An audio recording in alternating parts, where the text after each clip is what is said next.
Want to impress your family with a dessert that's both warm and comforting? Hey everyone, welcome back to my channel. It's Nili and today we are making a classic Iranian dessert, Sholeh Zard, a creamy saffron rice pudding that's super popular for special occasions. This dessert, which is golden hue and fragrant flavors, has been a symbol of warmth in Persian culture, often served during Ramadan or family gatherings. I'll show you how to make it, share tips and even suggest trying it both warm and cold. Let's check out the ingredients and start cooking. Here are the ingredients for about 10 servings.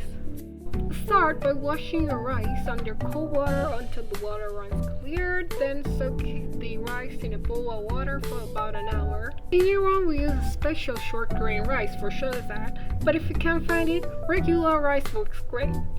Just pulse it in a food processor a few times to break it into smaller grains for a creamier texture. Now we can start.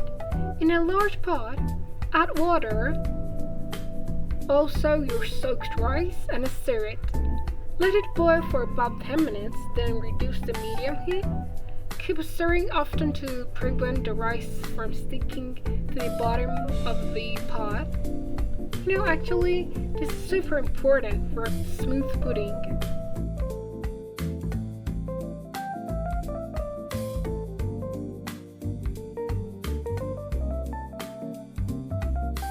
After about 2 hours, when the rice is soft and the mixture looks creamy, add 250 grams sugar, 1 teaspoon cardamom powder, 80 grams rosewater, 1 tablespoon oil, 3 tablespoons of bloomed saffron, and slivered almonds.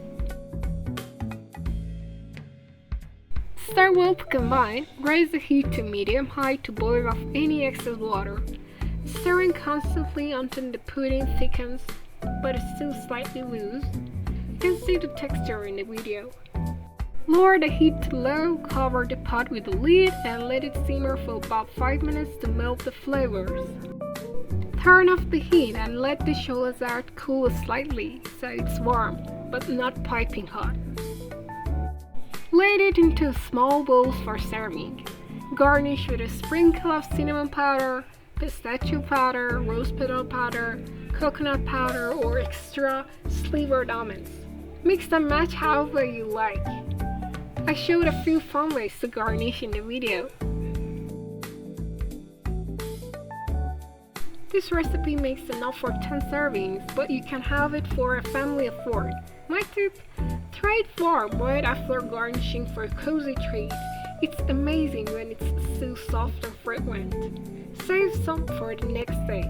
Chill in the refrigerator and try it cold for a different one. Let me know which you prefer. And there you have it, Persian Sholeh Zard, a golden fragrant rice pudding that's perfect for sharing with family and friends. Whether you love it warm or cold, this dessert is sure to steal the show. Let me know in the comments how yours turned out. And don't forget to like and subscribe for more Persian recipes from my kitchen. See you next time. Bye!